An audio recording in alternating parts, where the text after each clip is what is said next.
On March 11, 1982, two males were camping in the woods near Ormond Beach in Volusia County, Florida.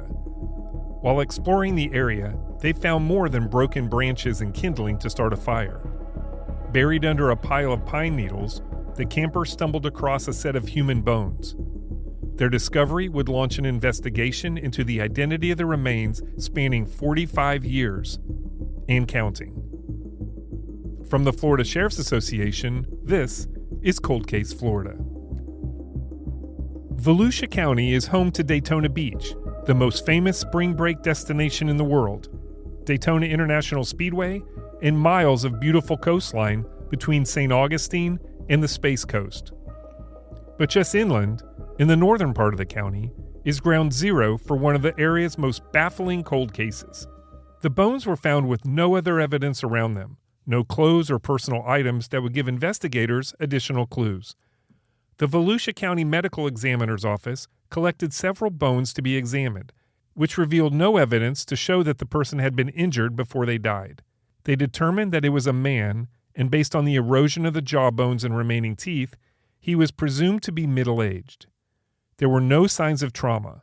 However, there were signs of carnivore and rodent activity. Volusia Sheriff's Office Detective Steve Wheeler is the lead investigator on the case. He says an almost complete human skeleton was submitted to a nearby University Department of Anthropology in November of 1992. Anthropology got the bones, and their examination determined the unidentified remains to be of a Caucasian male with an age range between 45 and 49 years old. The unidentified male was determined to be approximately 5'6" to 5'7.5" tall. It did reveal 5 old rib fractures, but there was no way to determine if the fractures happened at the same time of death or if they were postmortem. And there was no skeletal evidence suggesting the cause of death.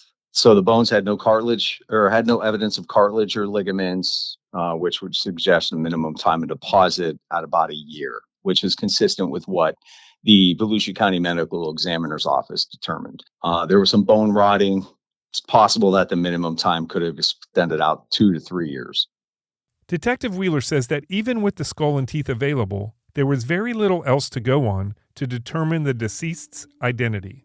What we do is, I think it was November of 92, they dental records from obviously x-rays of the teeth or whatnot from the skull and jaw of the unidentified remain. They were entered in NCIC, which is the National Crime Information Center.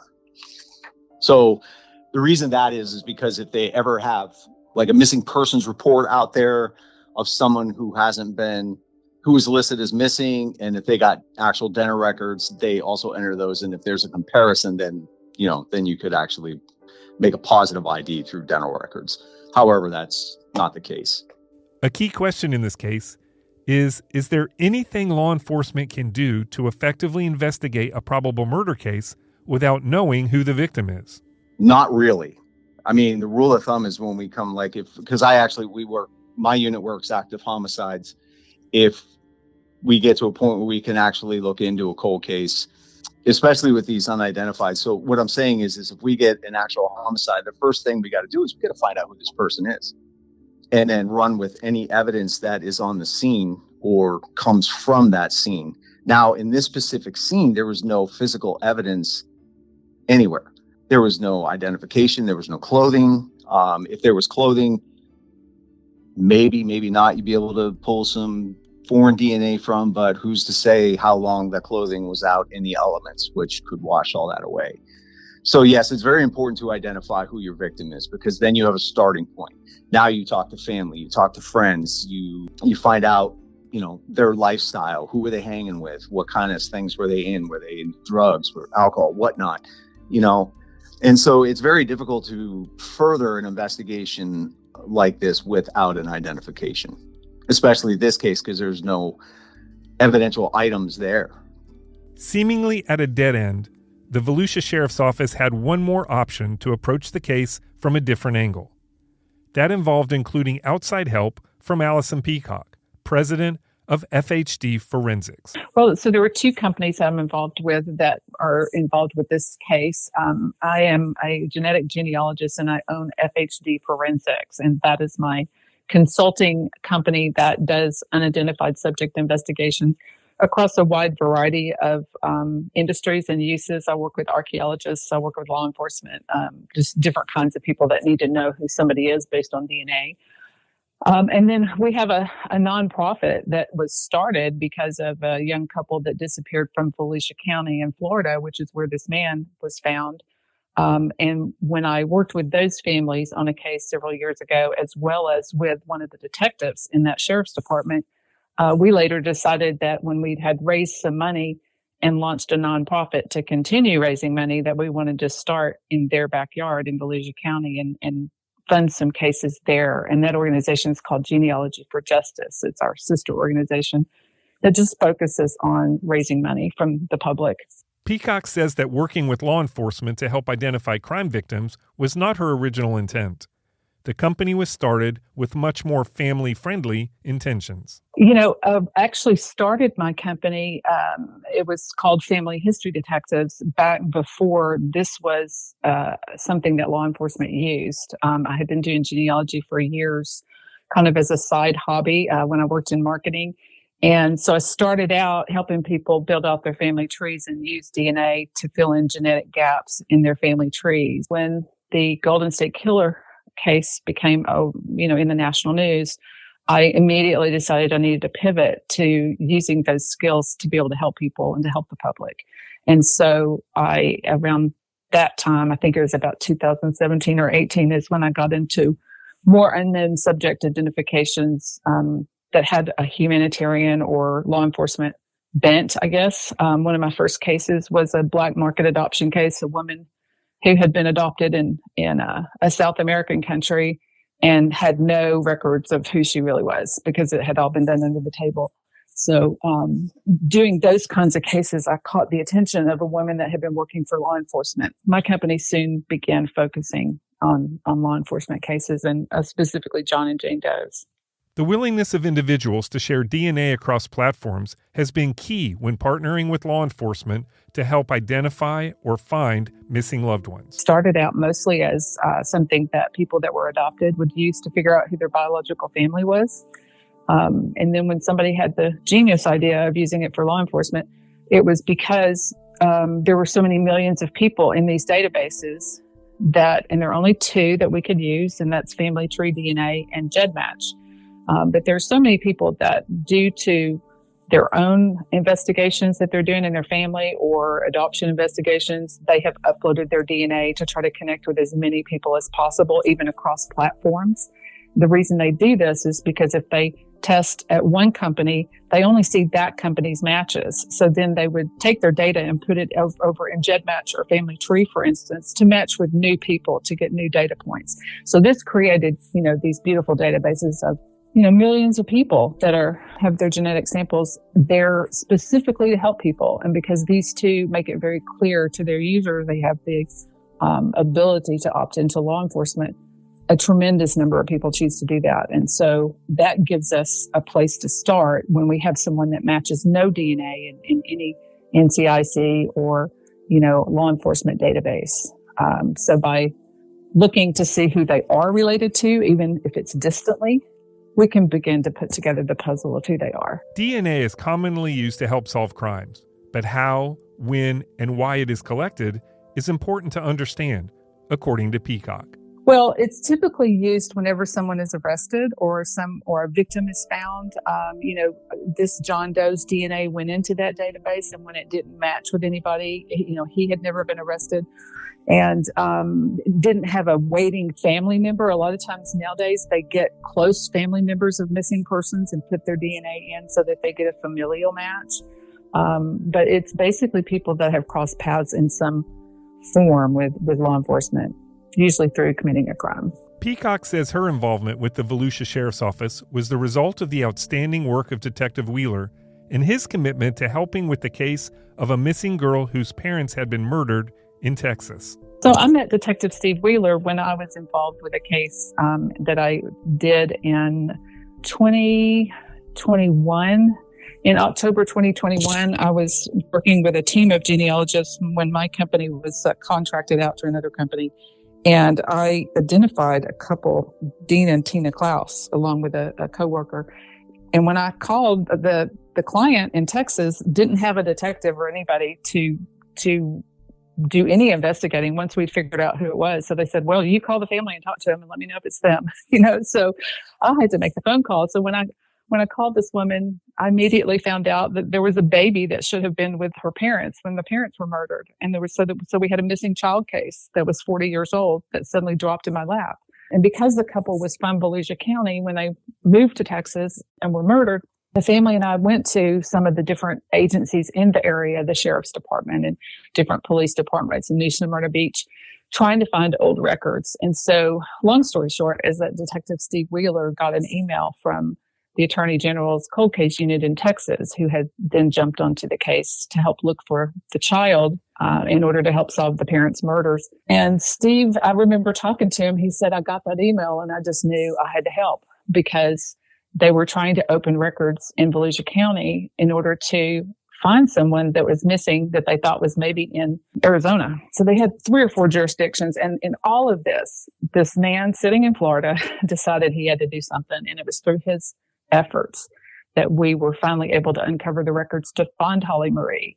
Her name was Holly Marie. She was born Holly Marie Klaus, and her parents, Dean Klaus and Tina Lynn Klaus, were murdered in Texas, and then she disappeared.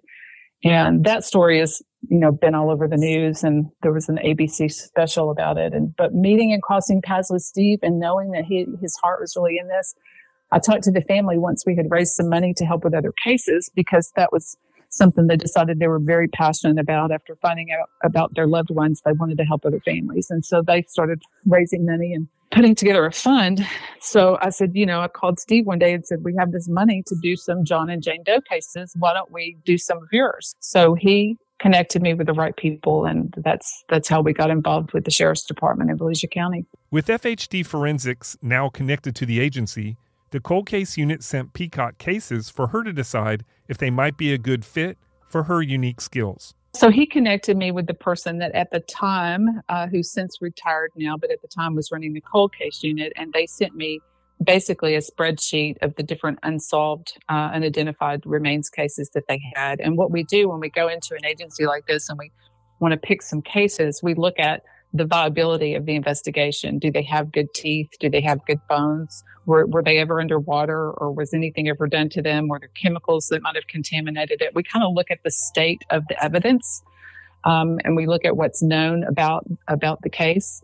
And you just kind of sometimes go with your gut. So he was one of the ones. I think the thing about this man is that his remains were found in the woods, and there was nothing around him, no clothing, no documents, no personal items. It was clear to me that he might have been dumped in the woods and forgotten, and that's something about that touched me. And so he was one of the 3 that we picked. And so, then began the process of, shipping teeth to the lab to extract DNA and that kind of thing.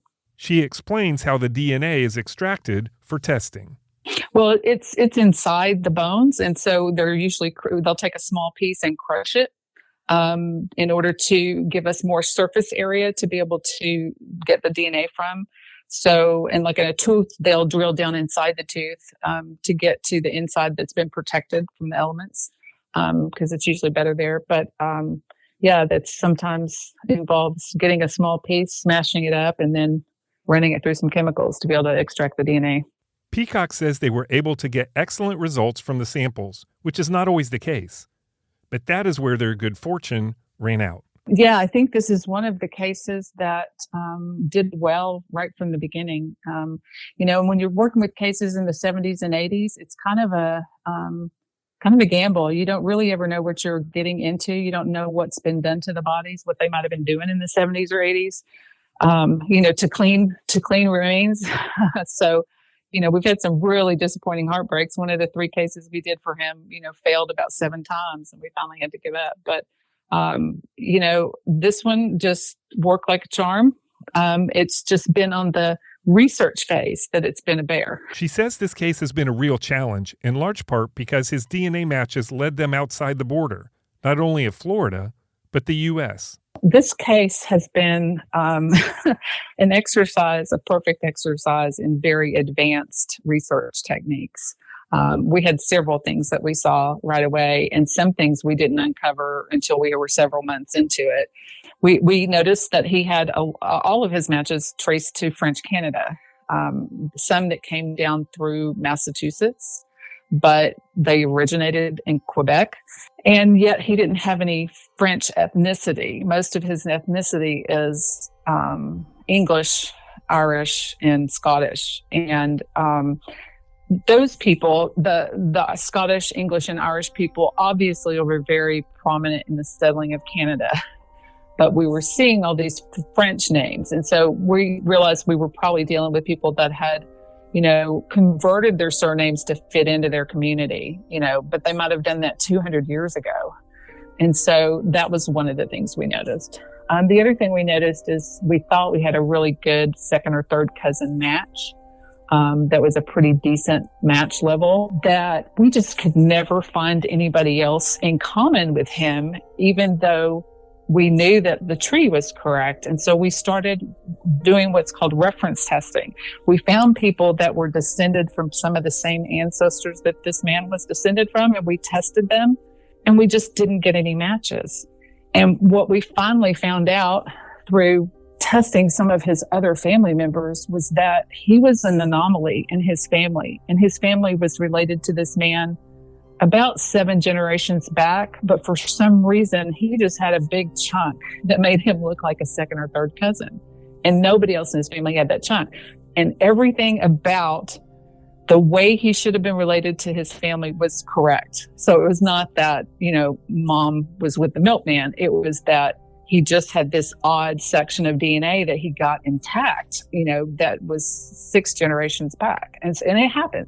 The other thing we ran into is something called endogamy, and that is where you have people in communities marrying each other over and over. You have the same families that that are in the same community, or they're from the same religion, or they're from the same immigrant group, and they marry each other over and over. And so we saw a lot of that, which meant a lot of the matches that were poor in the first place were even worse than what we thought, because they were getting the DNA from 2 or 3 different common ancestors in common with some of the other matches. Faced with a huge challenge to find anyone related to the deceased, Detective Wheeler led the efforts to call possible local DNA matches based on the information provided by Peacock. He says building trust and getting them to volunteer their DNA was an uphill battle from the start. So it's crazy, and when you call these people and you talk to them and you try to figure out how to pitch this, the first hurdle that you come across is, in today's age, there's a lot of fraud. And so you have to really gain these people's trust, and you have to really convince them that you are who you are. And I provide them my information, where I work. I can tell them to go ahead and Google me, or they can call the agency and verify. I give them my identification number or whatnot, and, give them all these options. Some people just don't want to be bothered. And some people are like, oh, this is cool, because they're into the whole homicide 48-hour thing, true crime podcasts and stuff like that. And a lot of people, they eat that stuff up. And so those are the ones that are really like, oh yeah, really? Holy cow, I can be related to this person. It's hit or miss. We had, some people that were willing to cooperate, and then we had people that just weren't, or we actually came across a family that we thought may have, but they were not. And because they did cooperate and they provided DNA, and Allison was able to rule them out. And that's a lot of this is getting these people's DNA and actually saying, okay, are they part of this lineage or are they not? I can't even begin to describe how she does it. I just know that however they do it, some of these people, they could be very, very distant ancestors from a total branch way off of the original, biological branch. It's crazy. With disappointing results from the search for relatives so far, FHD and the sheriff's office decided to try another avenue, social media, to show a rather outdated rendering. I have had cases where a picture on Facebook had a family member calling us on a Sunday. It just happens. So it's rare. It's a lot easier to do it with the genealogy research, but when you get desperate, you get desperate. And so the Volusia County Sheriff's Office has a great communications team. They have a great Facebook presence. And so we've worked with them several times to put up posts, alerting people, about this man and his case. And every time we did, we were using a really old original clay sculpture that was probably made from, very degraded remains. Peacock explains about the origins of the clay busts, people's reactions to them, and how they used new technology to create a more pleasing representation of the deceased man, one more likely to get meaningful engagement online. In the 80s, there was a technique where people would take a skull or the measurements from a skull, and they would add clay in order to replicate skin and figure out, based on measurements, how much to add around the nose and how much to add around the cheekbones. And they would come up with what was considered a forensic recreation of what the person might look like. And, the technique was pretty rudimentary. It was pretty rough. It was not like what we're used to now with AI or artists that can work in computers to draw pictures of people. And so it was pretty rough. And so every time we would do a social media post, we'd get nasty comments about how rough it looked or that he was ugly, and this was somebody's loved one. And so, one day my team and I were playing around and we said, what can we do to clean this up? And I'm in a Facebook group on the uses of AI in genealogy. And I really don't pay that much attention to it, but from time to time, somebody will post something they've done to improve a photograph. I just got curious. I don't like using the resources that are wasteful to, answer something about a cartoon. But when it comes to finding somebody that's separated from their family and you've tried everything else, I had to overcome my own concerns about using AI to go ahead and just give it a shot. And I did. And the results we were pretty pleased with the results. It took some fine tuning, but we put it up on Facebook and somehow the local television station heard about it. And we got a lot of attention from it. We did get some DNA samples and lots of people sharing the post, and it helped give us a little bit of a boost. It may not solve the case, but it gives us some place to start. One unexpected benefit of the search has been that others are coming forward with their own lost loved ones and are getting help that may lead to answers for them. And because of him, we've been able to give answers to several other people. We had people approach us that say, my uncle was from French Canada and we know he went to Texas, decades ago and then we never saw him again. Stories like that, or, my dad is Canadian and he has a cousin that disappeared in the 80s. We'll send those people DNA kits and we'll see about whether or not they match this man. And so we may not have found their loved one, but they definitely know it's not this man sitting in Florida. Detective Wheeler encourages anyone who may know of a man missing in this area from the early 1980s to let them know.